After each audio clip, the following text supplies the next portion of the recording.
अभी ब्रह्मचारी जी तो यही है, सोहन जी ब्रह्मचारी जी यही है। आज सुबह दिखे यहाँ आ रहे हैं ब्रह्मचारी। अच्छा, आज आगे होंगे भाई, कल तो कल उदयपुर में थे। हाँ। जय बोले आदिनाथ भगवान की जय। जय बोले परम जय। पूज्य गणाधिपति गणधराचार्य श्री कुंजू सागर जी गुरुदेव की जय। जय बोले परम पूज्य स्वाध्याय दिवसी वैज्ञानिक धर्माचार्य श्री कनक नंदी जी गुरुदेव की जय। आचार्य संघ की जय। आज की स्वाध्याय सभा को प्रारंभ करने के लिए मैं परम पूज्य मुनि श्री सुविज्ञ सागर जी गुरुदेव के चरणों में नमोस्तु करते हुए निवेदन करता हूँ कि वे आज की स्वाध्याय सभा को मंगलाचरण के द्वारा प्रारंभ करें। नमोस्तु गुरुदेव। वरुण, मेरी आवाज आ रही बेटा? जी गुरुदेव, आ रही है। हाँ, धन्यवाद। जय बोलो अनंतानंत सिद्ध परमेष्टि भगवान की जय। जय बोलो अनंतानंत गुण संपन्न आदि ब्रह्मा वृषभनाथ भगवान की जय। जिनवाणी सरस्वती माता की जय। जय बोलो परम पूज्य राष्ट्र गौरव आचार्य भगवंत श्री धर्म सागर जी गुरुदेव की जय। जय बोलो परम पूज्य गणाधिपति गणधराचार्य श्री कुंतु सागर जी गुरुदेव की जय। जय बोलो परम पूज्य वैश्विक दृष्टि संपन्न स्वाध्याय तपस्वी आचार्य भगवान श्री कनक नंदी जी गुरुदेव की जय। जय बोलो परम पूज्य प्रज्ञा श्रमण मुनि श्री अमित सागर जी गुरुदेव की जय। सत्य सनातन जैन धर्म की जय। समस्त संत वृंद की जय। जय जय। धर्मात्मन आचार्य भगवंत ने कल ही परसों एक कविता सृजित की जिसका शीर्षक है बोधि दुर्लभ क्यों। क्योंकि अभी वेबिनार के माध्यम से जो भी प्रतिभागी हैं, श्रोता हैं, वो अनुभव कर रहे हैं, इस बोधि का मूल्यांकन कर रहे हैं कि ज्ञान प्राप्त होने पर उनमें जो गुणात्मक और भावात्मक परिवर्तन हो रहा है, उससे जो आनंद हो रहा है, जो शांति प्राप्त हो रही, समता की प्राप्ति हो रही है, उसका मूल्यांकन हो रहा है। लेकिन ये बोधि कितनी दुर्लभ है, इस कविता के माध्यम से आचार्य भगवंत ने लिखा है। यहाँ तो गत 6-7 वर्षों से जो क्रांति हो रही है, उसके परिणाम स्वरूप आज यहाँ के समस्त स्वाध्याय प्रेमी बने हैं, समस्त श्रोतागण। और अभी सबको बोधि की दुर्लभता और बोधि की महत्ता समझ में आ रही है, और वही आचार्य भगवंत ने इस कविता के माध्यम से प्रस्तुत किया है, जो मैं आज मंगलाचरण के रूप में प्रस्तुत कर रहा हूं, और जिसका शीर्षक है बोधि दुर्लभ क्यों। बोधि बिना संसार में 84 लक्ष योनियों की कर्मज उपलब्धियां अनंत बार प्राप्त होने से सुलभ। बोधि होती है सबसे दुर्लभ, राजा महाराजा हो न सुलभ। बोधि होती है आत्म विशुद्धि से, राजा दी हो सकते साता उदय से। पंच परिवर्तन में भाव परिवर्तन, द्रव्यादि चारों परिवर्तन में विशेषण। स्वभाव मार्दवम से देव मानव, निरतिशय पुण्य से बन सकते जीव। बोधि होती है सबसे दुर्लभ, राजा महाराजा हो न सुलभ। बोधि होती है आत्म विशुद्धि से, राजा दी हो सकते साता पुण्य उदय से। अनादिकाल से जीव चतुर्गति में, अनंत बार जन्मे सकते देव मानव में। भोग भूमि में भी जीव उत्पन्न होते, सम्यक बिना वे को ज्ञानी होते। तथा ही चतुर्गति के संगी पंचेंद्रिय, कुमति शुद्ध ज्ञान से होते संपन्न। नार की देव जो होते कुदृष्टि, उन्हें भी होते कुमति श्रुतावधि। जो होते अभव्य या दूरांदूर भव्य, किसी भी गति व कभी ना होता सुज्ञान। भले वे देव या राजा साधु होते, सम्यक दर्शन बिना को ज्ञानी होते। यथा मारीचि से ले सिंह पर्यंत, किसी भी भव में ना हुआ बोधि लाभ। चारण रिद्धिधारी के संबोधन से सुदृष्टि बन कर सिंह पाया सुज्ञान। सुदृष्टि बनने हेतु पंचलब्धि चाहिए, सुदृष्टि जीव ही सुज्ञानी होते। इस हेतु आत्म विशुद्धि प्रमुख अनंतानुबंधी मिथ्यात्व उपशम। उत्तरोत्तर क्षयोक्षम क्षय दुर्लभ, ज्ञानावर्णीय कर्म का क्षयोक्षम दुर्लभ। इससे बोधि लाभ होता दुर्लभ, जिसकी उपलब्धि विश्व में दुर्लभ। अनादिकालीन कर्म संतति से जन्म मरण प्राप्त होते सरलता से, किंतु भाव विशुद्धि होना दुर्लभ, इसके कारण बोधि लाभ दुर्लभ। बोधि लाभ से ही शाश्वत सुख मिले, अन्यथा जीव संसार में दुख सहे। इस हेतु चक्री तक त्यागते राज्य, इंद्र तक को बोधि लाभ अप्राप्त अप्राप्य। इस हेतु ही साधु करते तप, अन्यथा तप करना अयोग्य। बोधि समाधि परिणाम शुद्धि, आत्मोपलब्धि शिव सौख्य सिद्धि। ऐसी भावना ही बोधदायक, ऐसी प्रशस्त निदान करते सूर्य तक। सांसारिक निदान तो दुखदायक, बोधि लाभ की भावना करे कनक। बोधि होती है सबसे दुर्लभ, राजा महाराजा होना सुलभ। बोधि होती है आत्म विशुद्धि से, राजादि हो सकते साता उदय से। राजादि हो सकते हैं साता पुण्य उदय से, बोधि होती है सबसे दुर्लभ। आचार्य भगवंत की जो ज्ञान श्रृंखला चल रही है, उसके अंतर्गत आचार्य भगवंत ने आध्यात्मिक बोधप्रद, सबके लिए आह्वान परक, सबके लिए एक जागरण परक कविता सृजित की है। कल 1 तारीख को रात्रि 10:25 पे, जिसका शीर्षक है सभी संसारी जीव हेतु एक ही काम शेष। सब संसारी जीवों के लिए एक ही काम बाकी है, वो है आत्मा को परमात्मा बनाना। ये आचार्य भगवंत ने इस कविता के माध्यम से हम सब भक्त जीवों के लिए, शिष्यों के लिए, संसार के जीवों के लिए यह कविता सृजित की है। ध्यान से सुनिए।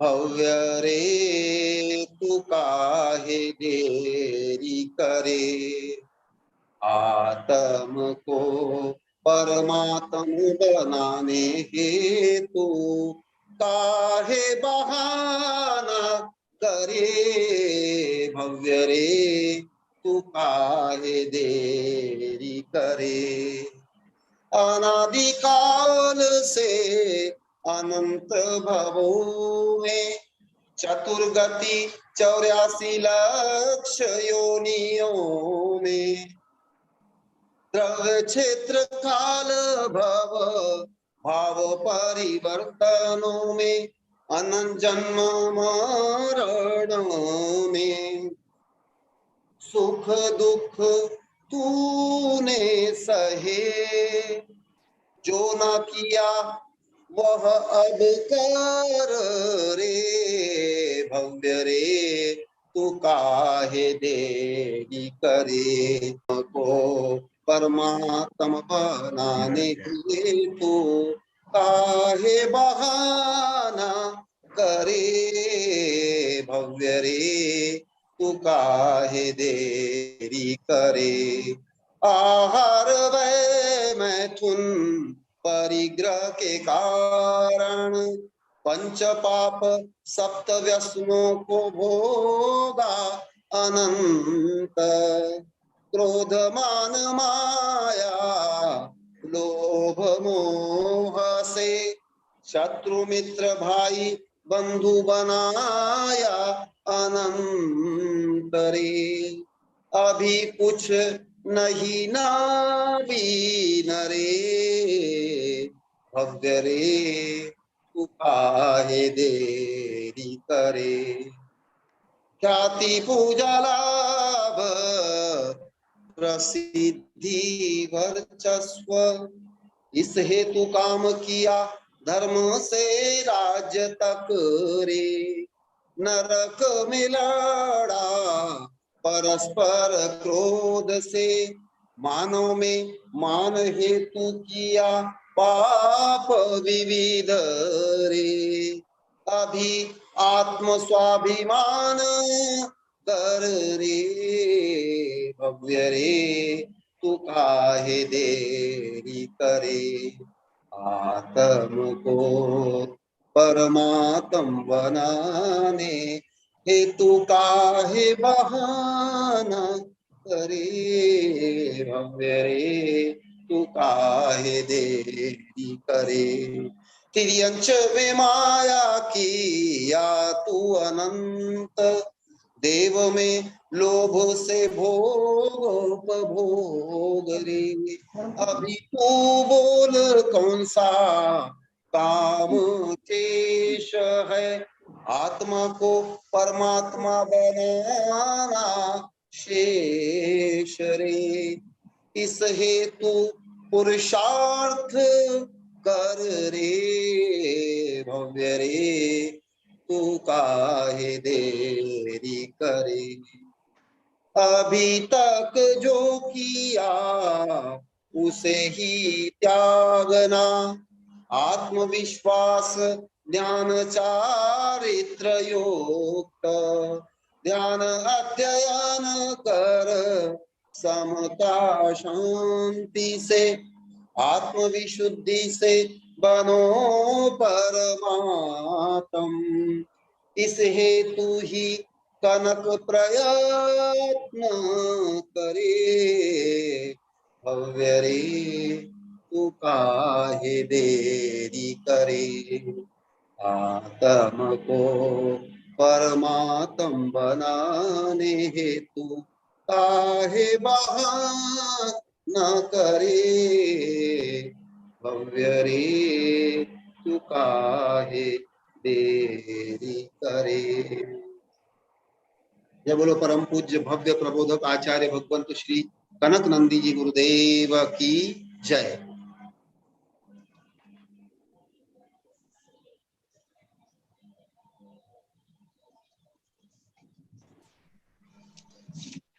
नमोस्तु नमोस्तु नमोस्तु। परम पूज्य वैज्ञानिक धर्माचार्य श्री कनक नंदी जी गुरुदेव की जय। यहाँ वेबिनार में उपस्थित जितने भी आचार्य उपाध्याय सर्व साधु विराजमान होंगे थे कि उनके चरणों में प्रेमपूर्वक नमस्ते। सभी साधुर्मी बंधुओं को मेरा जय जिनेन्द्र। आज परम हर्ष का विषय है कि जो लंबी प्रतीक्षा के बाद हमारे बीच में उपस्थित यहाँ कॉलोनी नगरी में और गुरुदेव के चरणों में उपस्थित ऐसे आदरणीय श्री डॉक्टर चिरंजी लाल जी बकड़ा साहब उपस्थित है। आपका सादर अभिनंदन और स्वागत है। आज मुझे आदेश मिला है कि आपके विषय में मैं परिचय दूं। आपका व्यक्तित्व बहुत महान है। जब मैंने यहाँ पढ़ा तो मुझे लगा कि आपका व्यक्तित्व इतना विस्तृत है कि मैं उसे कम शब्दों में कैसे कह पाऊं। फिर भी मैं जरूर प्रयास करूंगी। एक महान व्यक्तित्व किसी परिचय का मोहताज तो नहीं होता है, लेकिन फिर भी सबको प्रेरणा मिले इसलिए कुछ महान लोगों का परिचय अवश्य देना चाहिए। और जब हमारे गुरुदेव अगर किसी को पसंद करते हैं या किसी का चयन करते हैं तो जैसे हीरे की परख जौहरी को ही होती है, तो वैसे ही हमारे गुरुदेव हैं जौहरी की तरह। जिन्होंने आपकी परख की तो निश्चित रूप से आपका व्यक्तित्व महान ही होगा। और आपके बहुत बार आप वेबिनार में भी जुड़े हैं। आपकी दिशा बोध पत्रिका के माध्यम से भी सभी परिचित हैं, क्योंकि गुरुदेव प्रत्येक लेख को यहाँ सबके बीच में पढ़वाते हैं। प्रत्येक व्यक्ति आता है उसको भी और उसके माध्यम से प्रेरणा मिले। और गुरुदेव अच्छे लोगों की प्रशंसा में कभी पीछे नहीं रहते हैं और हमेशा उनको देख करके हमें प्रेरणा मिलती है कि अच्छे लोगों की प्रशंसा कैसे की जाए, उनका आदर सम्मान कैसे किया जाए। ऐसे उदार व्यक्तित्व वाले हमारे गुरुदेव हैं और हम सब उनके बीच में हैं और उनकी तरफ से आदेश है कि आपका परिचय दिया जाए। तो मैं जरूर प्रयास करूंगी कि आपके विषय में कुछ कहने का। आप डॉक्टर चिरंजी लाल जी बगड़ा कोलकाता से, आप एक अच्छे पत्रकार हैं और पत्रकार का कार्य होता है कि समाज में फैली बुराइयां हो या अच्छाइयां हो, सबको मतलब बिना किसी पक्षपात के रखना। और कई प्रकार के समस्याएं भी आती हैं, लेकिन उसको सटीक रूप से रखना सबके सामने, ये बहुत बड़ा साहस चाहिए। और आपने ऐसे जैन धर्म के मूल सिद्धांतों को, इसके साथ ही शाकाहार से संबंधित इस जैन धर्म का मूल सिद्धांत जो अहिंसा परमो धर्म, उसके लिए भी आपने अच्छे से प्रयास किया। जब मैंने आपका मधुक भैया ने आपका परिचय मुझे भेजा और मैं पूरा पढ़ रही थी, तो मुझे लगा कि आपने आपके जीवन काल में आपने बूचड़खाने बंद करवाने के लिए कई प्रकार के जैन धर्म के जो मूल सिद्धांत हैं उनको प्रतिस्थापित करने के लिए कई प्रयास किए हैं। और आपने जीवन में कई प्रकार के कार्यभार, आप महामंत्री, ट्रस्टी के रूप में भी कई जगह आप कार्य कर चुके हैं। कुछ आपके पद हैं जो मैं यहाँ पढ़ करके सबको अवगत कराऊंगी। आप प्रकाशक संपादक रहे दिशाबोध पत्रिका के हैं अभी आप। हिंदी विचार मासिक पत्रिका जो पिछले 25 सालों से प्रकाशित होती है, उसमें आप हमेशा आपके लेख आते हैं और उस बहुत अच्छे, और जो जैन धर्म से संबंधित जो उसको सटीक रूप से रखना, अगर कोई गलत हो रहा है तो उसको पूरी क्रांति के साथ, आप कलम की क्रांति से पूरे समाज में और धर्म में क्रांति लाने का प्रयास कर रहे हैं। साथ ही पूर्व राष्ट्रीय अध्यक्ष अखिल भारतीय भारतवर्षीय दिगंबर जैन आगम मार्ग के विद्वत संघ के आप पूर्व राष्ट्रीय अध्यक्ष रहे। जैन पत्रकार संघ जयपुर के आप पूर्व राष्ट्रीय अध्यक्ष रहे। इसके अलावा जैन पत्रकार महासंघ जयपुर में राष्ट्रीय सलाहकार। इंडियन फेडरेशन ऑफ अहिंसा ऑर्गेनाइजेशन कोलकाता के आप राष्ट्रीय महामंत्री। एनिमल राइट्स इंटरनेशनल नई दिल्ली के आप पूर्व मैनेजिंग ट्रस्टी। भारतीय गोवंश संरक्षण एवं संवर्धन प्रतिष्ठान के आप पूर्व मैनेजिंग ट्रस्टी रहे हैं। भारत सरकार 10वीं पंचवर्षीय योजना नई दिल्ली ग्रामीण बूचड़खाने की योजना को निरस्त करने के लिए आप पूर्व सदस्य भी रह चुके हैं और उसमें आपने बहुत अच्छा कार्य किया है। आपने आपकी कलम के माध्यम से, लेख के माध्यम से अपने बूचड़खाने बंद करवाने के लिए और निर्दोष प्राणियों की हत्या न हो, इसके लिए आपने बहुत पुण्य का कार्य किया है और ये बहुत प्रेरणास्पद है हमारे सबके लिए। इसके अलावा world vegetarian council Chennai, world vegetarian council में आप कार्यकारिणी सदस्य। इंडियन वेजिटेरियन कांग्रेस पूर्वांचल के पूर्व अध्यक्ष। अहिंसा रिसर्च फाउंडेशन चेन्नई के आप पूर्व प्रांतीय अध्यक्ष रहे हैं।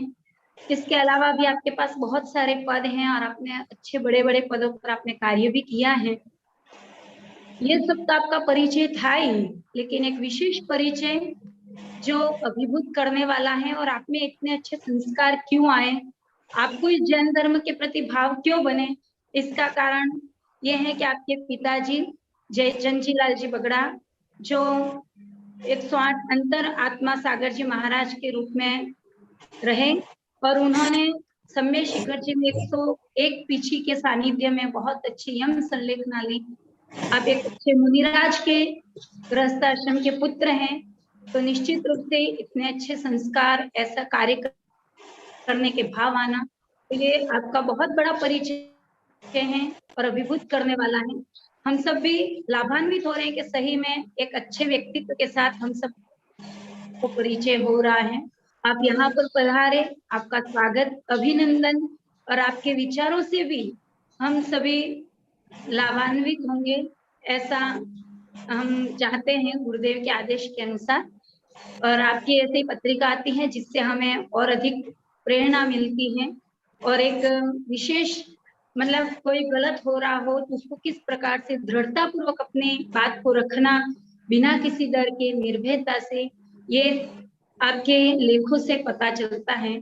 तो हम सबकी यही शुभकामना कि आप अच्छे से इस जैन दर्शन की, इस मानव धर्म की, इस अहिंसा धर्म की आप हमेशा सेवा करें और गुरुओं के चरणों में रह करके आप आपके जीवन को सार्थक करें, ऐसी शुभकामना देते हैं। साथ ही 2 पंक्तियों के माध्यम से पूरे वेबिनार के सभी लोगों के माध्यम से आपका स्वागत और अभिनंदन करती हूँ। विमल वर्ण प्रज्ञा विमल, विमल वर्ण प्रज्ञा विमल, विमल प्रवृत्तिवान, उपकृत हैं हम सब आप आए जो श्रीमान, उपकृत हैं हम सब आप आए जो श्रीमान। इन्हीं पंक्तियों के माध्यम से आपका पुनश्च स्वागत, अभिनंदन। साथ ही आप भी एक ग्रंथ का विमोचन भी करेंगे वेबिनार के माध्यम से, ऐसा यहाँ पर मैसेज आ रहा है। तो आगे के कार्यक्रम की सूचना आपको वर्ण क्रिया के माध्यम से मिलेगी। पुनश्च गुरुदेव के चरणों में त्रय भक्ति पूर्वक नमोस्तु नमोस्तु नमोस्तु गुरुदेव, सभी को नमोस्तु। साथ ही जय जिनेन्द्र। अजय श्री कनक नंदी जी गुरुदेव की जय।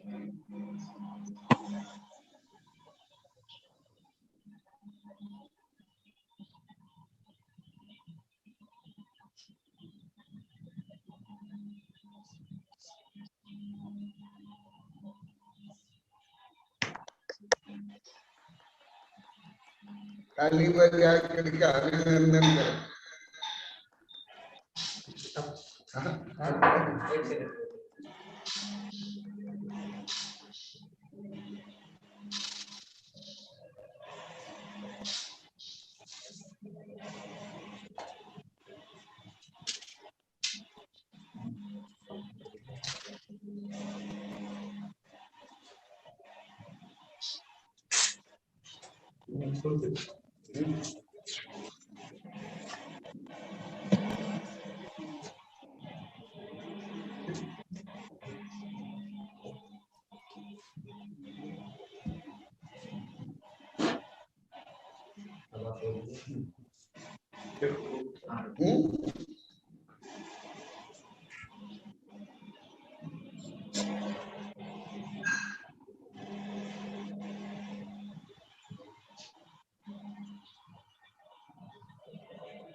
जो ये परम पूज्य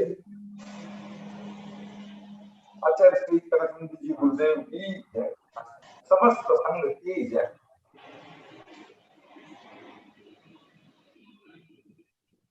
आज मेरा परम सौभाग्य है कि सागवाड़ा में प्रत्यक्ष गुरुदेव के दर्शन के निमित्त मेरा आना हो पाया।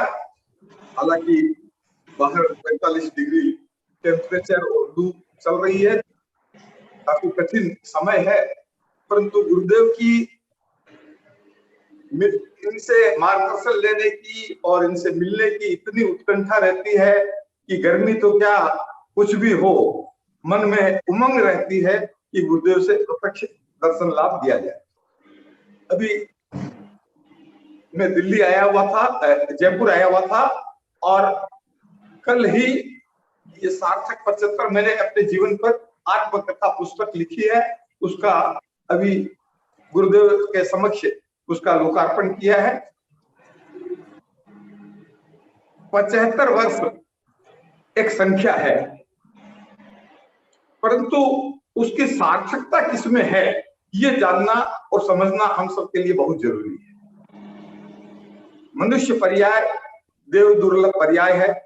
84 लाख योनियों में भटकने के पश्चात बड़े पुण्य किए होंगे जो इस जन्म में हमें मनुष्य पर्याय मिली, उत्तम जैन कुल मिला और गुरुदेव जैसे संतों का हमें मार्गदर्शन और समागम मिलता है। मैं बड़ा भाग्यशाली हूं कि मेरे पिताजी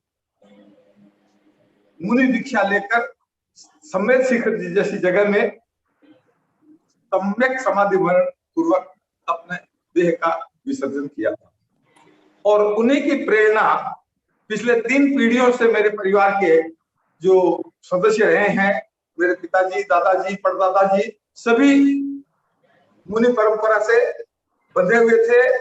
और कोई चंद्र सागर जी महाराज से, कोई वीर सागर जी महाराज से, सब गुरु परंपरा वाले ही हमारे परिवार के सदस्य रहे हैं, और वही संस्कार हमें जन्म से मिला है कि अगर इस मनुष्य जन्म को सफल करना है तो यह एकमात्र शरण है जो हमें सच्चा मार्ग दिखा सकती है।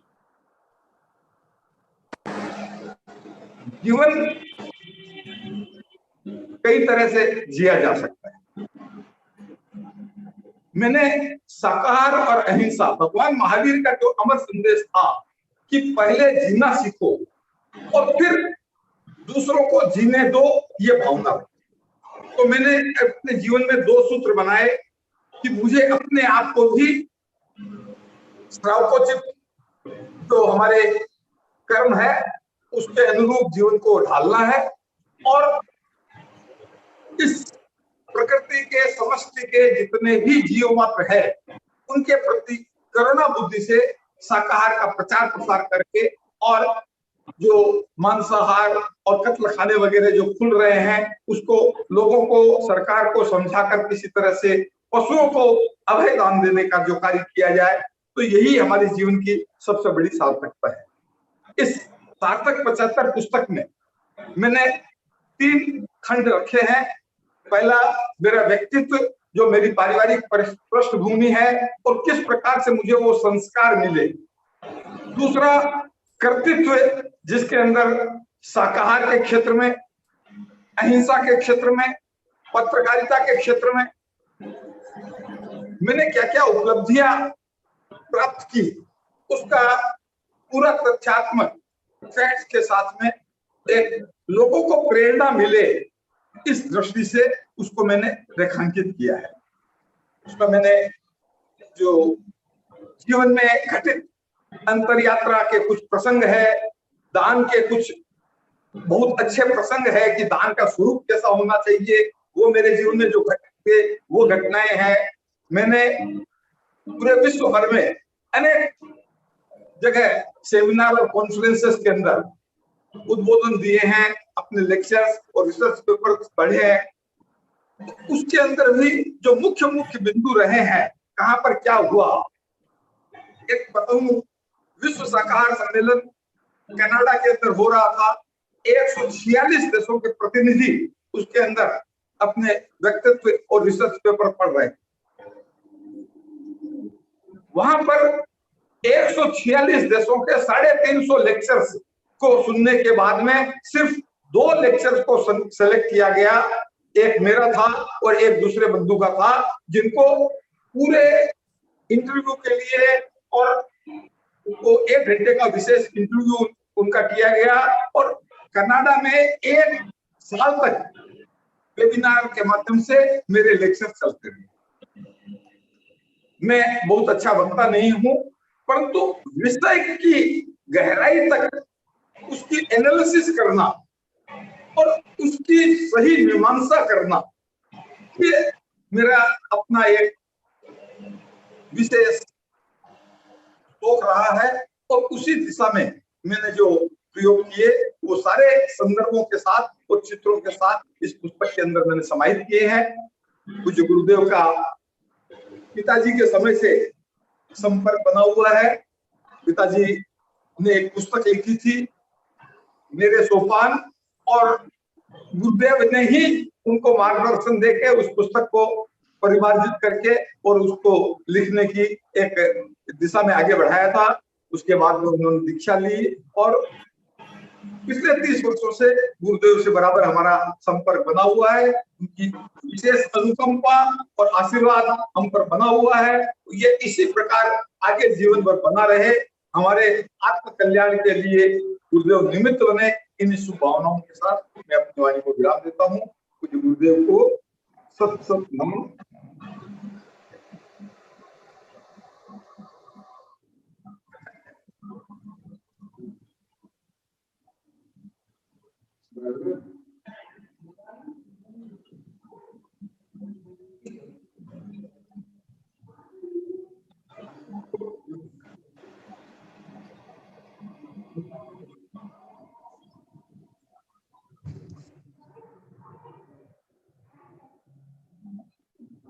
प्रणाम जी गुरुदेव।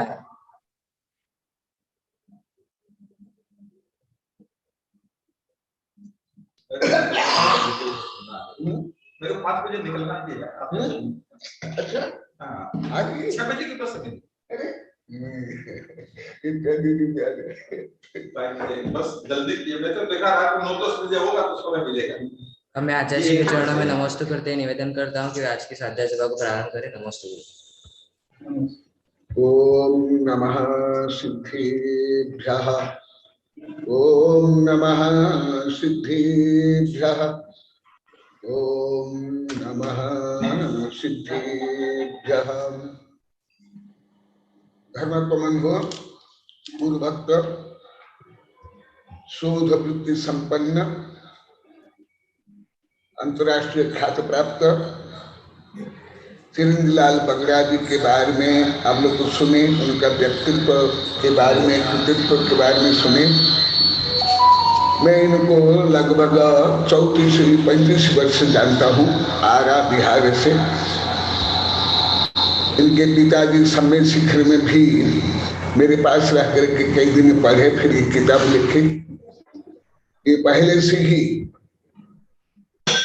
शोध वृत्ति संपन्न और जैन धर्म को आधुनिक पद्धति से विश्व स्तर पर पहुंचाने के इनकी पहले से ही भावना रही है। इसलिए आरा में बहुत दिन ये रहे थे और मुझे बोले, गुरुदेव मैं फिल्म के माध्यम से जैन धर्म का प्रचार करना चाहता हूँ, आप मुझे मार्गदर्शन दीजिए। तो उन्हें मैं मार्गदर्शन दिया था, भगवान ऋषभदेव के बारे में आप फिल्म बनाना। और इनकी भावना के कारण फिर मैंने 1-2 वर्ष के बाद युग निर्माता ऋषभदेव किताब का संकलन किया था, जो अभी बहुत महीना से चला। यही क्योंकि इसमें राजनीति भी है, धर्म भी है, शिक्षा संस्कृति भी है, पर्यावरण भी है, सब प्राय के रूप में है। तो इनकी पहले से ही भावना थी। तो अभी उनने जो बताया वो अभी नहीं, पहले से ही है, ये यथार्थ है। अभी इनने जो कुछ बताया और कल जो कुछ बताया गया था जैन धर्म के प्रवर्तन के लिए क्या करना चाहिए, अभी ये भी बता रहे थे ये देश विदेश में किस प्रकार अहिंसा शाकाहार के माध्यम से प्रचार प्रसार कर रहे हैं। कभी कभी वेबिनारों में भी जुड़े हैं, वेबिनार में भी उन्हें बताया है जो पुरुषार्थ सिद्धि उपाय में शिष्य का क्या कर्तव्य, शिष्य की क्या पात्रता है, उसके बारे में बता रहा हूं।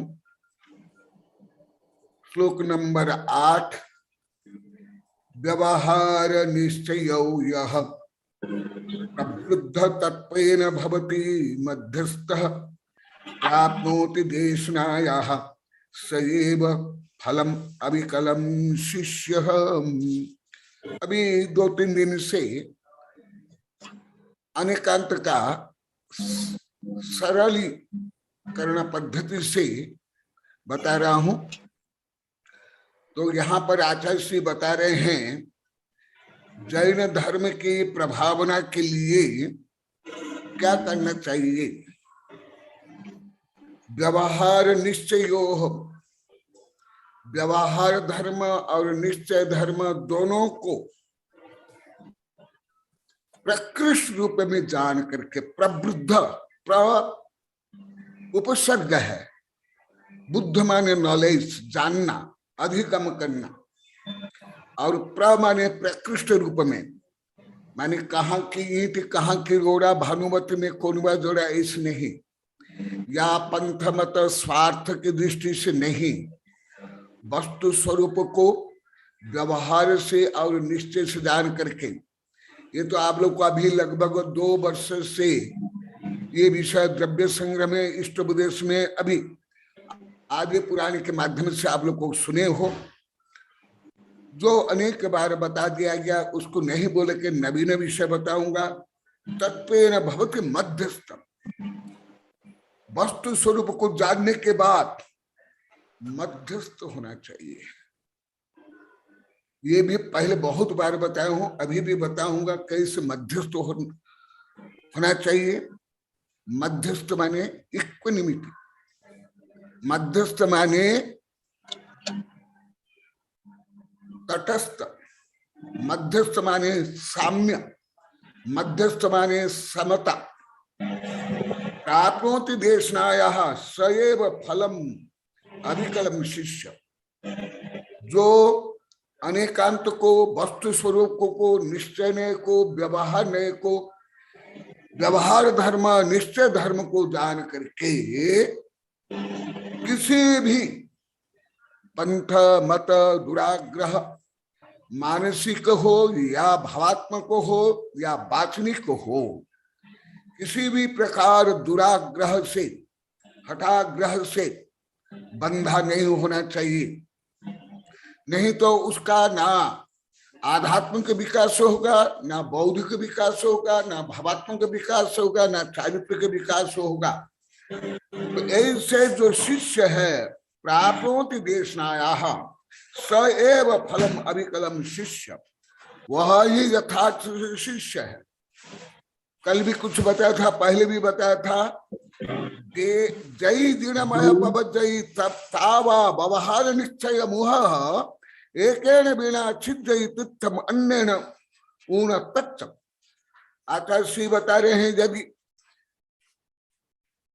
तुम किसी भी पक्ष को, निश्चय हो या व्यवहार को पकड़ करके बंध जाओगे तो मनोवैज्ञानिक दृष्टि से उनमें ग्रंथियां आ जाएगी, हीन ग्रंथि, अहम ग्रंथि। और मनोविज्ञान में जो कई पार्श्विक प्रवृत्तियां हैं, उसमें 14 प्रकार जो पार्श्विक प्रवृत्तियां हैं उसमें बंध जाएगा। इसलिए और वस्तु स्वरूप अनेकांतात्मक अनंत गुण धर्म युक्त है।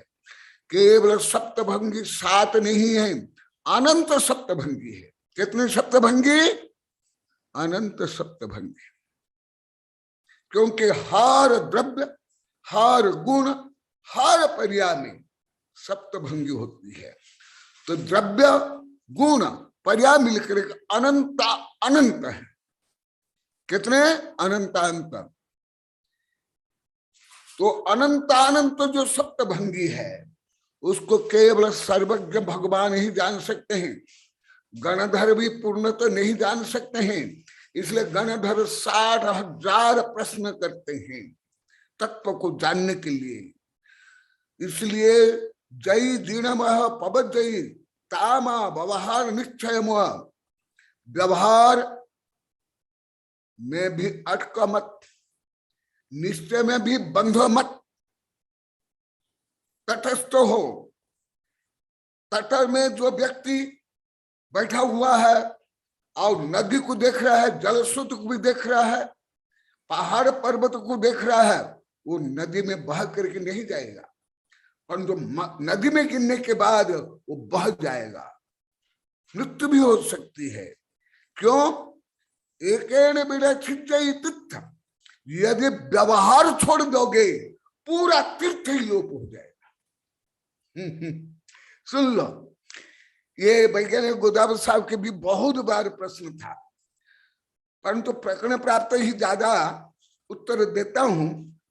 अन्य समय में संदर्भ के अनुसार बता दे तो ये ग्रंथ में वैज्ञानिक गोदावरी साहब के भी अनेक के बहुत प्रश्न। देखा, यदि व्यवहार धर्म छोड़ दोगे पूरा तीर्थ ही लोप हो जाएगा, और तीर्थ लोप होने के बाद धर्म प्रवर्तन नहीं होगा। क्योंकि तीर्थ को मैं आप लोग को बता दिया हूं, तीर्थ क्या क्या है। रत्नत्रय तीर्थ, जिनवाणी तीर्थ, ये सब बहुत विस्तार से बताया हूं। और जिससे भव्य संसार से तीरे वो तीर्थ।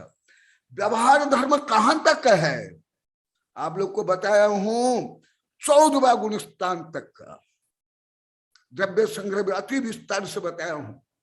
मग्गन गुण ठानी 14 से ही हवंती तहा अशुद्ध नया विनया संसारी सभ्य शुद्धाऊ शुद्ध नया। व्यवहार माने 14वें गुण स्थान तक।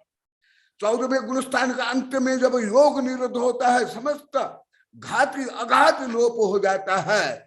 एक समय में 14 राजु गति से, ऋजु गति से जो गमन करते हैं वो निश्चय है। और कल भी बताया था निश्चय में व्यवहार है, क्योंकि उत्पाद व्यय द्रव्य युक्तम सब, सिद्ध भगवान में उत्पाद व्यय द्रव्य होता है। और उत्पाद व्यय द्रव्य के लिए द्रव्य में निहित अगुलघु गुणम, और बाह्य में क्या चाहिए? काल, काल द्रव्य, क्योंकि काल द्रव्य बिना शुद्ध द्रव्य में भी परिणाम नहीं हो सकता है। भले ये व्यवहार से भगवान के जो अनंत ज्ञान, अनंत दर्शन, अनंत सुख, अनंत वीर्य, अव्यबाधत्व, सुस्मृत, अगुलघुत्पादि गुण प्रभावित होते नहीं, तथापि वहां भी उत्पाद हुए द्रव्य के लिए काल द्रव्य चाहिए, और अवकाश के लिए आकाश द्रव्य चाहिए। और देखो अनंत शक्ति संपन्न होते हुए, ये सब पहले बता दिया हूं द्रव्य संग्रह में, अनंत शक्ति संपन्न, अनंत काल और अनंत आकाश होते हुए भी भगवान केवल एक समय गति क्यों करते हैं? क्या शक्ति उनकी क्षीण हो गई, नष्ट हो गई? नहीं ना, और क्षीण तो नहीं हुई, फिर एक समय गति करके स्थिर हो गई। इसका मतलब धर्म द्रव्य अभाव और अधर्म द्रव्य अभाव। हाँ, गोदावरी साहब को बहुत आनंद आ रहा, हाथ जोड़ रहे हैं, इनकी बहुत ज्यादा जिज्ञासा रही, बेबीना भी कई बार पूछे। तो देखो सिद्ध भगवान में भी ऐसे व्यवहार है, और व्यवहार धर्म कहां से प्रारंभ होता है? चतुर्थ गुण स्थान से, और पंचम गुण स्थान, और छठा गुण स्थान। ज्यादा व्यवहार होता है छठे गुण स्थान में, क्योंकि प्रमत्त गुण स्थान, उसके बाद अप्रमत्त, उसके बाद ध्यान अवस्था।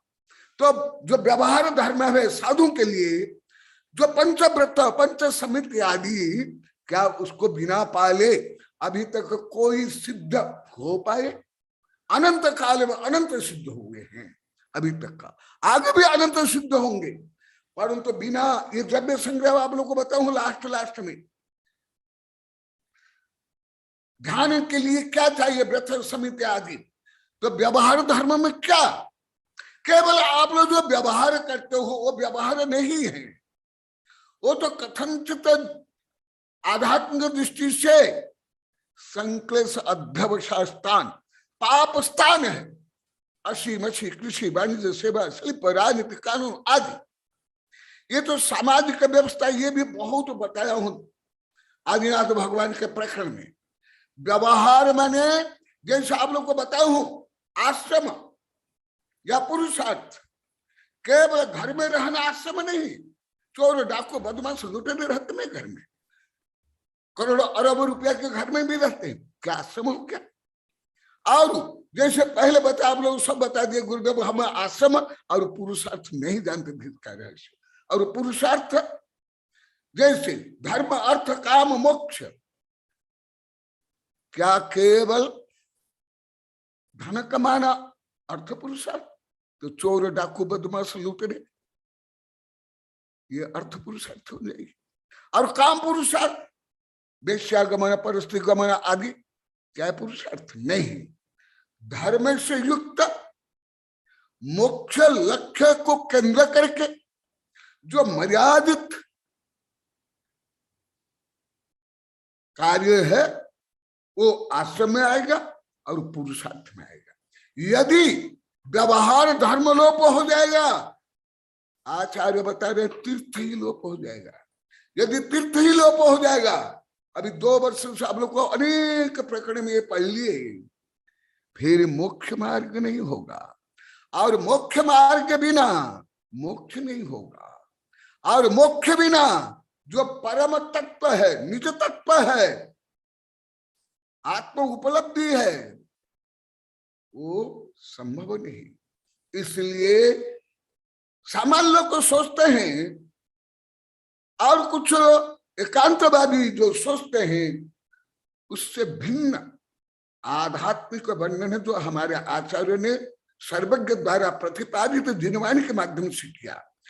एकेन विना छिद्यति, यदि व्यवहार धर्म पालन नहीं करेगा, अन्य अत्याचार, दुराचार, पापाचार, शोषण, दगाबाज, युद्ध, महायुद्ध होंगे। ये सब किसके? व्यवहार धर्म। ये जो शावक और साधु पालन करते हैं, छठे गुण स्थान तक का मूल रूप व्यवहार धर्म है पूर्णतः। सातवें गुण स्थान श्रेणी आरोहण में निश्चय धर्म प्रारंभ होता है और पूर्ण निश्चय धर्म सिद्धावस्था में, क्योंकि 14वें गुण स्थान तक का अघाती कर्म है। इसलिए योग निरोध करते हैं। योग निरोध किसके लिए करते हैं? जो सर्वज्ञ अवस्था में दिव्य ध्वनि के माध्यम से धर्म प्रवर्तन करते हैं। दिव्य ध्वनि खिंचती है, ये है तीर्थ, जो आप लोगों को बहुत विस्तार से बता दिया गया। तो व्यवहार धर्म छोड़ोगे तो क्या होगा? एक तो सबसे पहले अन्य अत्याचार, पापाचार, दुराचार, हत्या, बलात्कार से लेकर के युद्ध, ये सब होगा। क्यों? जो अहिंसा अनुव्रत है, सत्य अनुव्रत है, औचर्य अनुव्रत है, अपरिग्रह अनुव्रत है, वो क्या है? ये जो पाप प्रवृत्ति है उसको संयमित करना, उसको मर्यादित करना। तो यदि व्यवहार धर्म नहीं तो अहिंसा अनुव्रत भी नहीं और महाव्रत भी नहीं। क्यों? निश्चय से सिद्ध भगवान में कोई अनुव्रत महाव्रत है क्या? अब लोगों को बहुत विस्तार से बता दिया गया। मेरे वैज्ञानिक शिष्यों के प्रार्थना से 47 शक्ति में भी बहुत विस्तार से द्रव्य संग्रह बताया। देखो, यदि व्यवहार धर्म पालन नहीं करते हो तो धर्म तीर्थ ही लोप हो जाएगा। कहा? और अन्य उन तत्व, यदि निश्चय को नहीं मानोगे तत्व ही लोप हो जाएंगे। क्योंकि जो वस्तु स्वरूप है और भी आगे आएगा। ये अभी तो मैं केवल अनेकांत का अल्फाबेटा पढ़ा रहा हूं, इसका विवरण जो आगे आएगा एग्जाम्पल सहित वहां ज्यादा समझ आएगा। जैसे कोई 0 से लेकर 9 तक का पढ़ लिया था, क्या उसको गणित आ जाता है क्या? और वर्णमाला पढ़ते ही कोई उसको भाषा विज्ञान आ जाता है क्या? तो अभी जो मैं बता रहा हूं ये वर्णमाला स्वरूप है। तो इसलिए व्यवहार धर्म जो असीम कृषि वाणिज्य शिल्प आदि जो मैं पढ़ाया हूं आदिनाथ भगवान के प्रकरण में, वो व्यवहार धर्म नहीं है, आजीविका है। तो आजीविका के लिए नैतिकाचार चाहिए कि नहीं? तो यदि व्यवहार धर्म पालन नहीं करेंगे तो निश्चय धर्म संभव ही नहीं। क्यों? जैसे आप लोग को अनेक बार बताया हूं, बाहुबली भगवान दीक्षा लेने के बाद एक स्थान में रह करके उनने तपस्या की, विहार नहीं किया, आहन नहीं किया, कैसे संशोधन नहीं किया, परंतु वहां भी निश्चय और व्यवहार धर्म दोनों है, जो आप लोग को द्रव्य संग्रह में विस्तार से हर गाथा में पढ़ाया गया। इसलिए जो कोई निश्चय कोई व्यवहार का आग्रह करते हैं वो क्या है? क्योंकि अभी बद्रा साहब बोले थे इतने वर्ष के बाद या 2-3 वर्ष आने के लिए तरस रहे थे, अभी आने के बाद बोलते गुरुदेव मुझे जाना है जल्दी। सुनो, देखो, निश्चय व्यवहार अभ्याम मोक्ष मार्ग विधा स्थित तत्साध्य साध्य रूप द्वितीय तस्य साधन। बिना साधन साध्य की सिद्धि नहीं। कार्य सिद्धि के लिए साधन चाहिए। और निश्चय व्यवहार अभ्याम मोक्ष मार्ग विधा स्थित। निश्चय और व्यवहार ये मोक्ष मार्ग के 2 चक्र है। इसी प्रकार श्रावक धर्म और मुनि धर्म है। तत्साध्य साध्य रूप, उसमें जो साध्य है निश्चय माने आत्म उपलब्धि, वो है निश्चय धर्म। और निश्चय धर्म पूर्णतः राजवार्तिक में आया, हमारे बड़े बड़े सिद्धांत ग्रंथ में, सामान्य ग्रंथ में नहीं मिलेगा। कोई तुम रत्न स्वागताचार पढ़ लोगे, 6 ढाला पढ़ लोगे, पूजा पाठ पढ़ लोगे, भक्तमय पढ़ ले, ये सब नहीं मिलेगा वहां। ढूंढ रहे नहीं, मैं आप लोग को वेबिनार में सैकड़ों बार बता दिया हूं, चारित्र करवा गुणस्थान भी पूर्ण नहीं है। पहले बताया हूं, चारित्र की पूर्णता 13वां गुणस्थान भी पूर्ण नहीं है। तो क्या वो व्यभिचार करते हैं, हत्या करते हैं, फैसले वैसले करते हैं भगवान? तो इसलिए व्यवहार अनेकांत को समझना। जैसे आप लोग को बोले गुरुदेव, जो पहला दिन प्रवचन हुआ गुरुदेव को समझ नहीं आया, फिर मैं सरल उदाहरण, सरल शब्दावली में सरल भाषा में बता रहा हूं, उदाहरण देता हूं। सिद्धांत ग्रंथ के अनुसार 13वां गुणस्थान में पूर्ण चारित्र नहीं है। इसका गणित है करुणान योग में, गोमठ सार में पढ़ लो आप लोग, शील प्रकरण में। क्यों नहीं? क्योंकि सम्यक दर्शन ज्ञान चारित्र ने मोक्ष मार्ग। यदि चारित्र के वहां पूर्णता हो जाती तत्काल मोक्ष हो जाता है। परंतु जो तीर्थंकर प्रकृति युक्त होते हैं उनको कम से कम 8 वर्ष अंतर मुहूर्त दिव्य ध्वनि के माध्यम से धर्म प्रचार करना पड़ता है। ये तीर्थंकर की महिमा है, तीर्थंकर प्रकृति की महिमा है। तो वहां 13वां गुणस्थान तक चारित्र पूरा नहीं है। क्यों नहीं? वहां योग है, वहां कंपन है, वहां दिव्य ध्वनि है, वहां विहार है। इसलिए योग निरोध करते हैं। योग निरोध के बाद अंतर आईर लघु 5 अक्षर में मोक्ष हो जाता है। तो क्या सामान्यतः सोचते हैं ये व्यवहार कोई तुच्छ है, कोई है, नहीं, संभव नहीं। इसके बिना अभी तक कोई मोक्ष नहीं गए, आगे भी मोक्ष नहीं जा सकते। चलो ये पुण्य पाप मोक्ष छोड़ दो, व्यवहार में भी यदि नैतिकता नहीं, सदाचार नहीं, तो मानव जीवन तो पशु से भी गैरता हो जाएगा। क्योंकि पशु भी प्राकृतिक रूप में, जैन धर्म के अनुसार, वैज्ञानिक अनुसार, वो प्राकृतिक रूप में वो भाव व्यवहार करते हैं। और वो भोग भूमि में तो सब शाकाहारी थे, पशु भी इतने उशृंखल नहीं है। इसलिए शेर भी खुंकार से जीवन भर ये सब क्रूरता पूर्वक व्यवहार करते हुए भी, मांस खाते हुए भी कहां जाता है? 5 का नरक। और स्त्री 6 और पुरुष 7वां। ये सब क्या रहस्य है? ये कर्म सिद्धांत है। तो यदि व्यवहार धर्म पालन नहीं करोगे तो अन्य अत्याचार, व्यभिचार, हत्या, बलात्कार, आक्रमण, पृथ्वी आक्रमण, ये सब होगा। तो क्या व्यवहार धर्म नहीं चाहिए?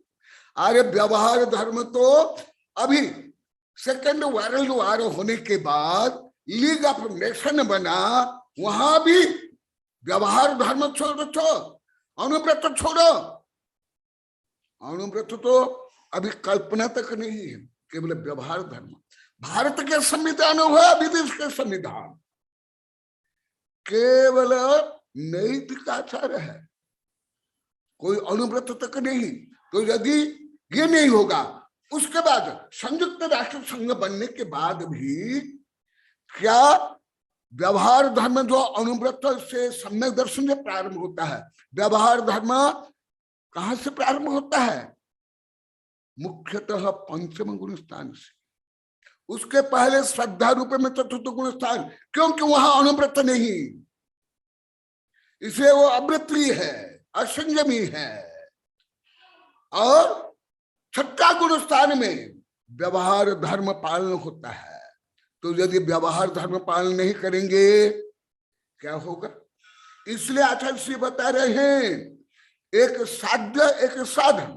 जैसे खाना बनाना है, बर्तन नहीं, पानी नहीं, सब्जियां नहीं, अनाज नहीं, कैसे खाना बना लोगे?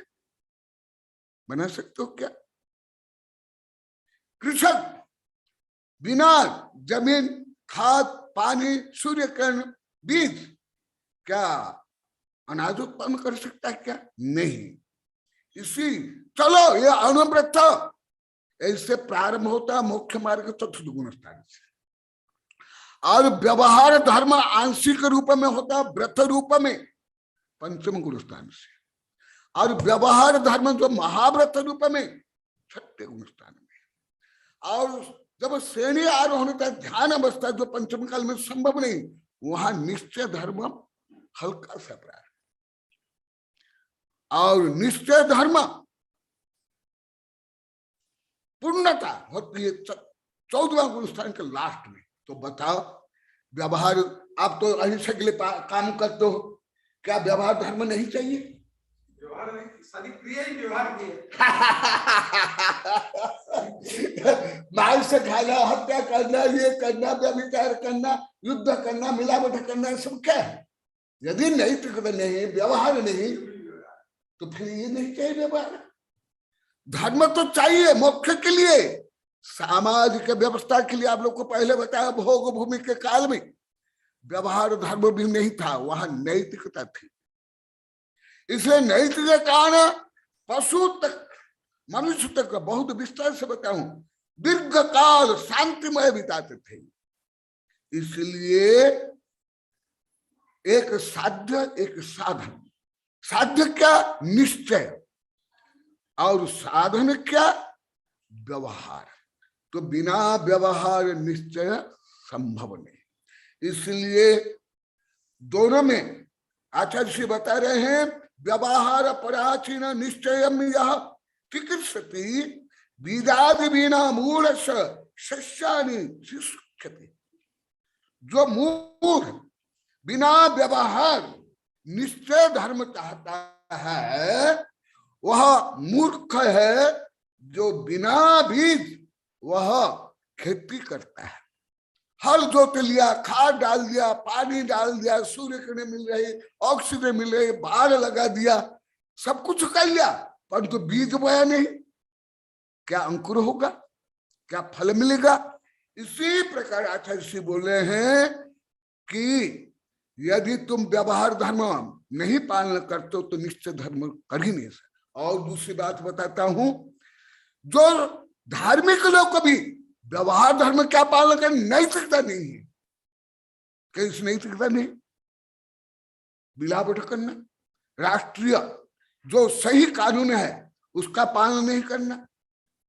मिलावट क्या छोटा पाप है? महापाप। क्यों?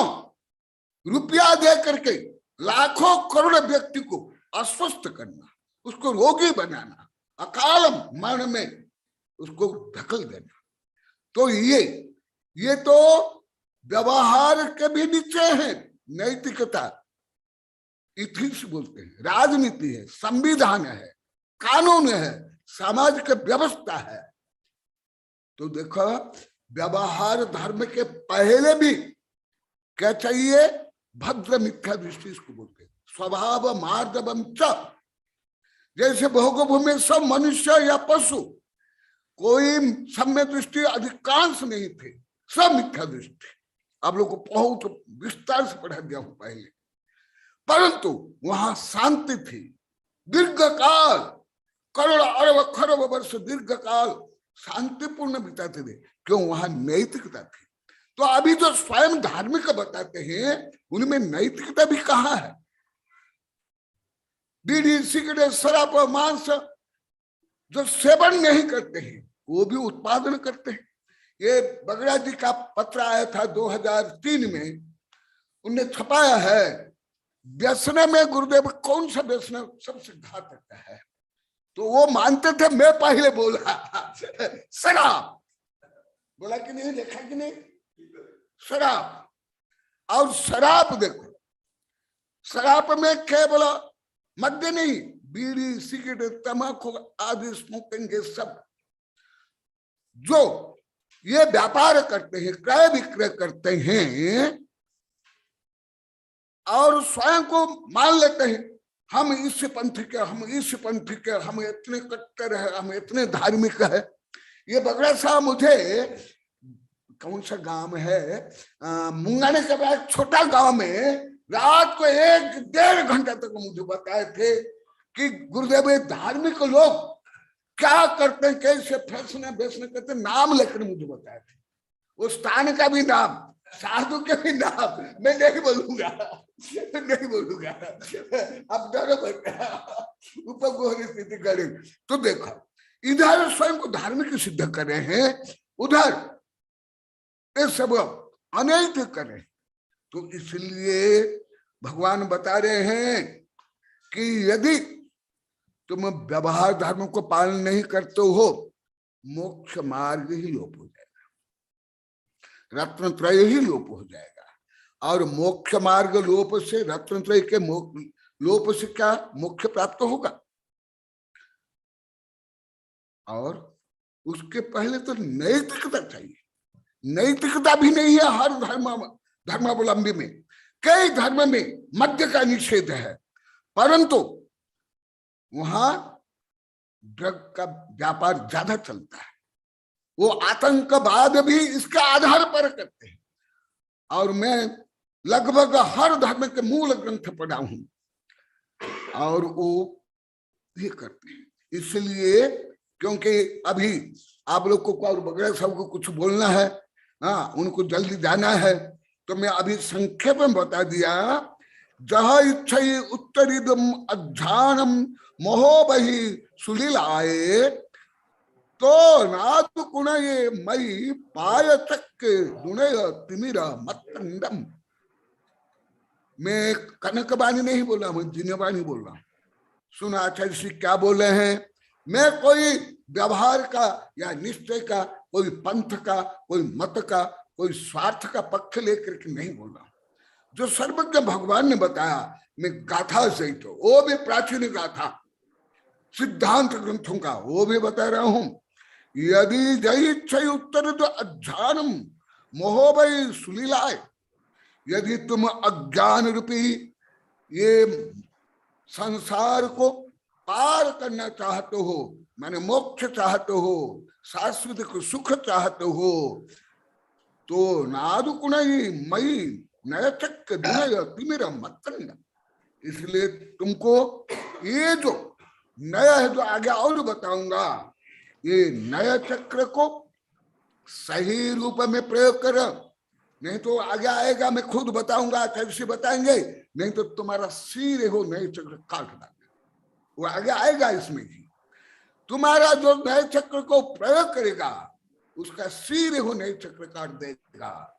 जैसे राम लक्ष्मण को मारने के लिए रावण चक्र उठाया और फेंका, प्रयोग किया, परंतु राम लक्ष्मण ने मरे क्या?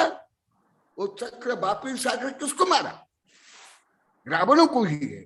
इसी प्रकार आचार्य श्री यहां बता रहे हैं, यदि तुमको मोक्ष प्राप्त करना है, शांति प्राप्त करना है, ये दुर्नय रूपी अंधकार को नष्ट करो।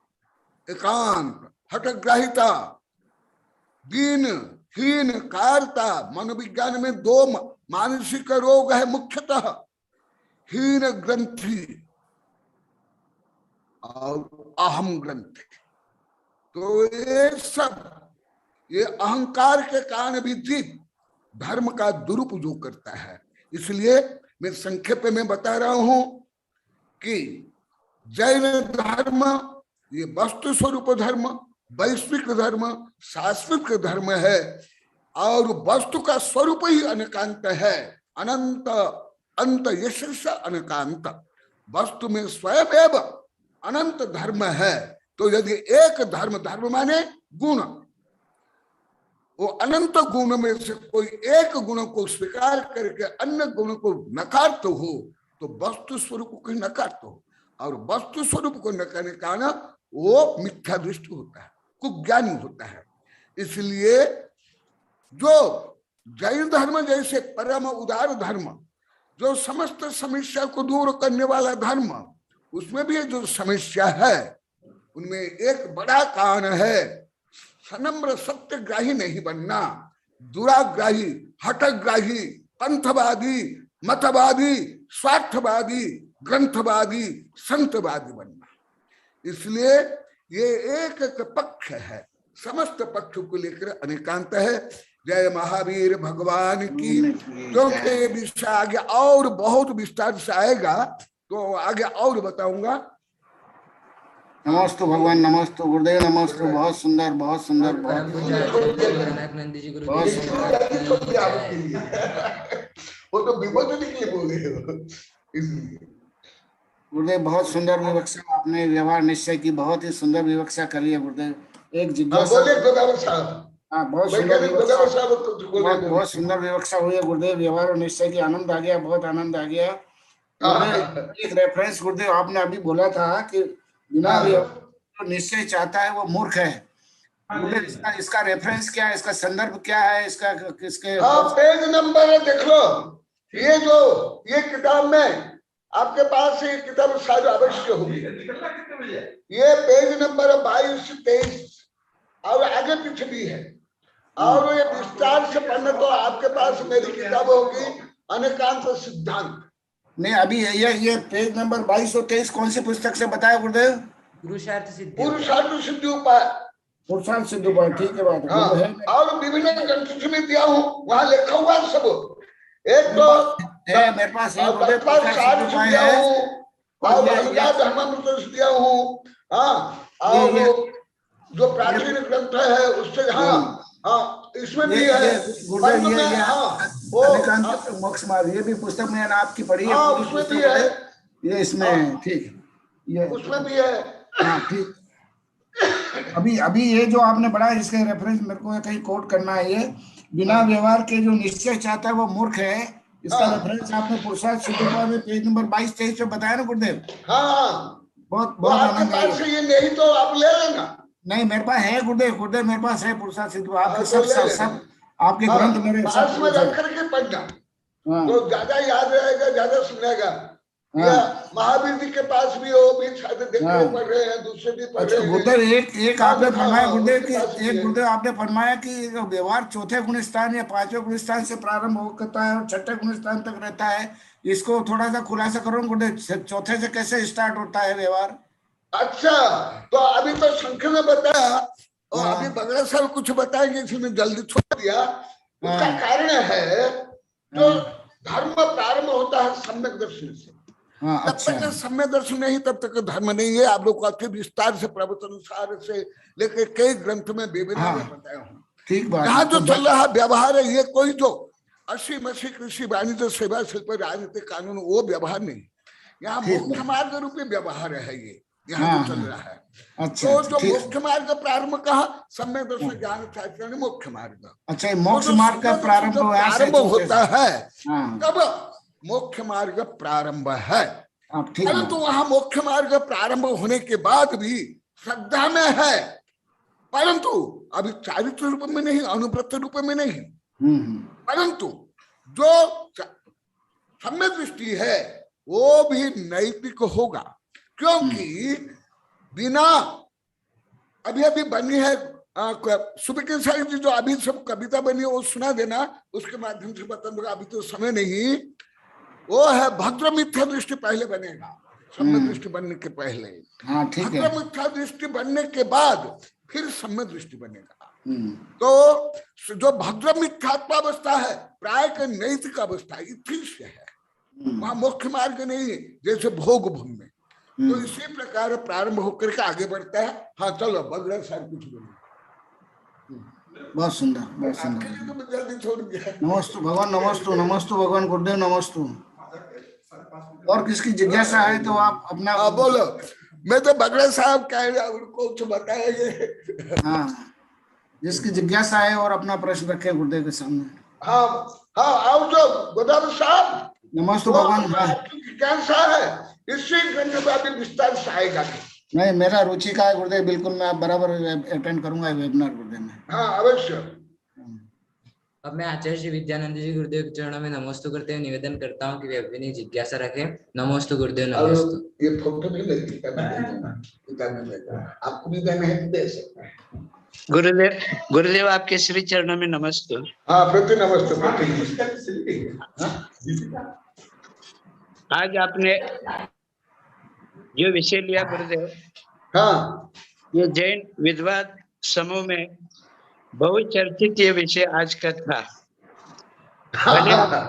भले आपने पुरुषार्थ सिद्धि उपाय ग्रंथ का श्लोक संदर्भ लेकर के आज आपने प्रस्तुत किया विषय, लेकिन इस विषय को स्पष्ट करने के लिए आपके जो महत्वपूर्ण दो ग्रंथ है, एक पुण्य पाप मीमांसा और दूसरा एक ग्रंथ है निमित्त उपादान मीमांसा। गुरुदेव आप बार बार अपने स्वाध्याय में कहते हैं अनेकांत और शाद्वाद ये दो शब्द रटने से मेरी आवाज आ रही है? आ रही है गुरुदेव, आ रही है, आप बोलो। हाँ, अनेकांत और शाद्वाद ये दो शब्द रटने से किसी को भी, चाहे वह जैन हो चाहे अजैन हो, उन्हें जैन दर्शन और जैन अध्यात्म समझ में नहीं आ सकता है। इसलिए गुरुदेव बार बार जो विषय का उदाहरण सहित जो स्पष्टीकरण करते हैं, उसी माध्यम से हम अनेकांत और शाद्वाद को समझ सकते हैं। और इसे समझने के लिए दुराग्रह और पूर्वाग्रह जो है, हठाग्रह है, इससे ऊपर उठ करके ही निष्पक्ष भाव से और सत्य के आराधक बन करके ही हम इस विषय को समझ सकते हैं। जैसे अभी गुरुदेव ने एक विषय का वर्णन किया कि चारित्र अरिहंतों में भी नहीं है, उन्नत नहीं, जबकि ये चारित्र की पूर्णता शुद्धों में ही है। इसको भी हम अनेकांत से ही और शाद्वाद रूप से ही समझ सकते हैं। इसे समझने के लिए यही उदाहरण काफी है। एक तरफ जिनसेन आचार्य ने कहा अरहंतों में एक गुण है कृत्यपना, सारा ही करने जैसा जो भी काम था वो पूर्ण कर लिया। ये इस अपेक्षा लेना घाती कर्म नष्ट कर दिया, इसलिए कृत्य हो गए। क्योंकि 8 कर्मों में बलियान कर्म है, वह 4 घाती कर्म ही है। क्योंकि बाकी के अघाती कर्मों को नष्ट करना इतना कठिन नहीं है। घाती कर्म नष्ट होने के बाद बहुत कुछ महत्वपूर्ण कर्म नष्ट हो चुके हैं। इसलिए गुरुदेव ने जो वर्णन किया, इसे भी हम अनेकांत के परिप्रेक्ष्य में ही समझ सकते हैं। और गुरुदेव का एक दूसरा विषय था कि व्यवहार का क्या महत्व है हमारे जीवन में। इसे समझने के लिए बहुत सरल एक विषय है कि एक जेल में जाकर, देश के विदेश के किसी भी जेल में जाने के बाद यह समझ में आ सकता है कि व्यवहार धर्म की उपयोगिता मनुष्य जीवन में कितनी है। क्योंकि आज तक जो भी जेल में है वे व्यवहार धर्म का पालन करने से जेल में नहीं गए हैं, बल्कि व्यवहार धर्म का पालन न करने से जेल में गए हैं। आप अगर सर्वे करें तो उस जेल में वही लोग मिलेंगे जिसने हत्या की है, झूठी गवाही दी है, अथवा चोरी, बलात्कार, अतिरिक्त धन संग्रह इत्यादि जो भी किया है, वही लोग जेल में दिखाई देंगे। इन व्रतों का जिन्होंने पालन किया और इन 5 पापों को छोड़ा है, ऐसा एक भी उदाहरण अपने को जेल में जाने के बाद नहीं मिल सकता है। इसलिए व्यवहार धर्म की उपयोगिता अपने जगह पर है और निश्चय धर्म की उपयोगिता अपनी जगह पर है। निश्चय का जहां तक वर्णन है, यह साधु संतों के साधना से जुड़ा हुआ विषय है। जबकि बहुत संख्या में देखा जाए, आमतौर पर देखा जाए, व्यवहार धर्म की पालना से देश में, समाज में, सभी राष्ट्र में सुख शांति अमन चैन का वातावरण बन सकता है। इसलिए आज के काल के परिप्रेक्ष्य में देखें तो हमें निश्चय धर्म की अपेक्षा व्यवहार धर्म अधिक उपयोगी साबित होता है। गुरुदेव ने आज जो कुछ अपने को समझाया है संक्षेप में, इसका सार संक्षेप तो मैं यही कह सकता हूँ। गुरुदेव के आज के इस व्याख्यान में अनेकांत शाद्वाद यह विषय बहुत अच्छी तरह से गुरुदेव ने समझाया। और इसके बाद व्यवहार धर्म और निश्चय धर्म में किस प्रकार जैन दर्शन में समन्वय है, इसका भी गुरुदेव ने बहुत अच्छी तरह से वर्णन किया है। और बगड़ा जी कहे अथवा आप कहे, इन सभी विषयों को अच्छी तरह से जानते हैं, क्योंकि अनेक शिविरों में अथवा सेमिनारों में भी आप लोग इन विषयों को प्रस्तुत किए हैं और दूसरों के शोध पत्र के माध्यम से भी इन विषयों को अच्छी तरह से जाने हैं। गुरुदेव की आज के विषय का सार संक्षेप इतना ही है। और इस विषय को और भी विस्तृत जानना हो तो गोदा साहब, श्यामलाल जी गोदा साहब में आपको गुरुदेव के दो महत्वपूर्ण ग्रंथ है, अति प्राचीन ग्रंथों में जिन्हें गिना जाता है, एक पुण्य पाप मीमांसा और निमित्त उपादान मीमांसा ये ग्रंथ, और तीसरा ग्रंथ तो गुरुदेव ने अभी बता दिया, अनेकांत दर्शन करके किताब गुरुदेव की बहुत पुरानी प्रति है, वो भी अवलोकनीय है। जी आपने दिखाया। ये भी है, अववेक है जी। मैं संक्षेप में बता देता हूँ और आगे आएगा। अभी बहुत लिखा भी हूँ।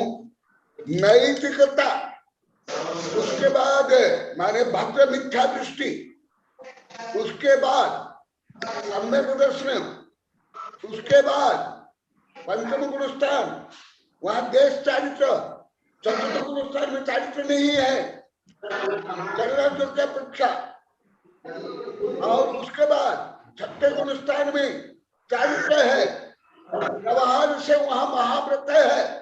ये विद्यानंद आदि को पढ़ा हूँ, इतना सूक्ष्म विषय भी आप लोग को वेबिनार में नहीं पढ़ा हूँ, परंतु विद्यानंद आदि कई साधु पढ़े हैं और ये विषय में आगे बताऊंगा।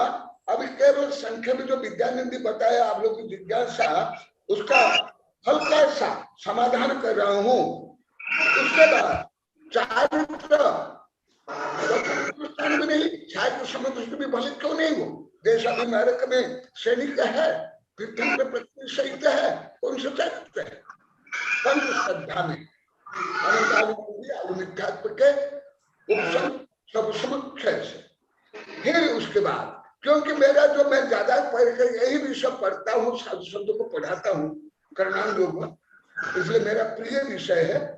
भले अन्य विषय भी पढ़ता हूँ पढ़ाता हूँ, परंतु ऐसे सूक्ष्म विषय, आध्यात्मिक विषय, अलग गणित का विषय मुझे ज्यादा प्रिय लगता है। तो उसके बाद यहाँ जो महाव्रत भी है, साधु के महाव्रत, वो भी अभी महाव्रत नहीं है, क्योंकि वहां त्याग ग्रहण का संकल्प विकल्प है। फिर इसलिए वहां सकल चारित्र होने पर भी यथाख्यात चारित्र नहीं है, 13वां गुणस्थान में यथाख्यात चारित्र, फिर 14वां गुणस्थान लास्ट में परम यथाख्यात चारित्र। चारित्र कितने भेद हो गए ये आगे धीरे धीरे बताऊंगा। जैसे मोक्ष के लिए बताया था, दर्शन मोक्ष, कषा मोक्ष, गव्य मोक्ष, भाव मोक्ष। दर्शन मोक्ष होता है छाया के समय दृष्टि को चतुर्थ गुण स्थान, फिर उसके बाद कषा मोक्ष 12वां गुण स्थान के लास्ट में, गव्य मोक्ष 13वां गुण स्थान में, भाव मोक्ष और 14वां गुण स्थान लास्ट में जब माने आंखों कर्म और शरीर रही। ऐसे है सूक्ष्म वर्णन। इसलिए जब तक इतनी सूक्ष्मता को, विषय वस्तु को नहीं समझेंगे और पक्षपात करेंगे, तब तक अब सम्यक ही नहीं होगा। मुख्य मार्ग छोड़ो, वृत्ति छोड़ो, मुनि छोड़ो, सम्यक दृष्टि भी नहीं बन सकता। इसके ऊपर किताब है, विद्यानंद बता, मिथ्यात्व अकिंचित के विरुद्ध में।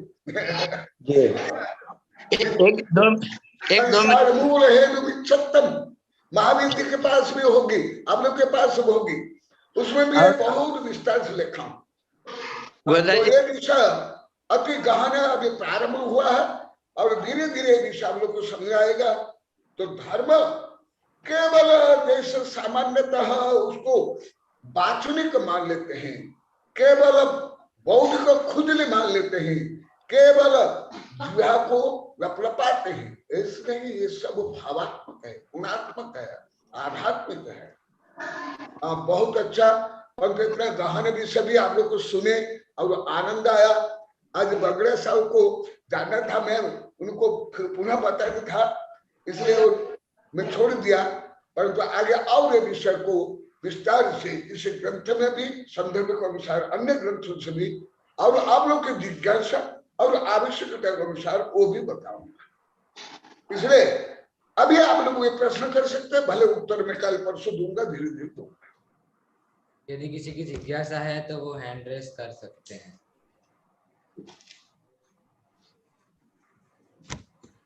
यदि नहीं है तो मैं आचार्य श्री के चरणों में नमोस्तु करते हुए निवेदन करता हूँ कि जिनवाणी स्तुति का पाठ करें।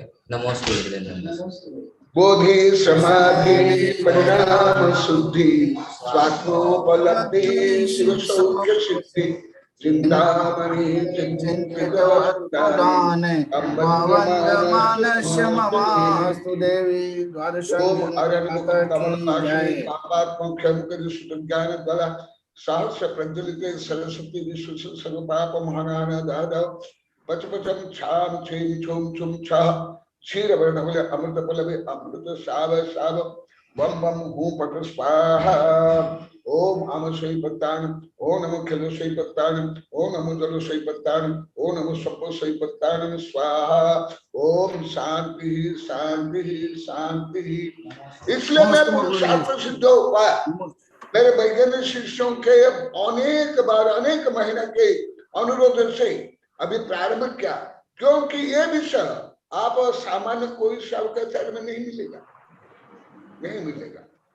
इसलिए अभी तो और जो आगे आएगा, केवल जिसको आप लोग अहिंसा बात तो कितना जानते हो अभी ज्ञात होगा। पंच अनुव्रत पंच पाप क्या है कितना जानते हो अभी धीरे धीरे ज्ञात होगा।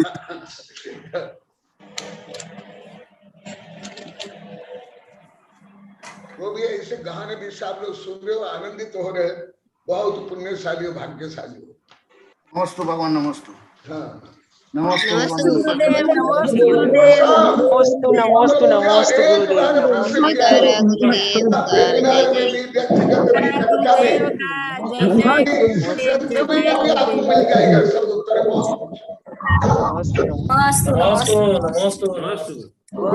गुरुदेव, नमस्तु गुरुदेव, नमस्तु। जयकारा गुरुदेव का, जय जय गुरुदेव, जय जय। नमस्ते गुरुदेव, नमस्ते नमस्ते गुरुदेव।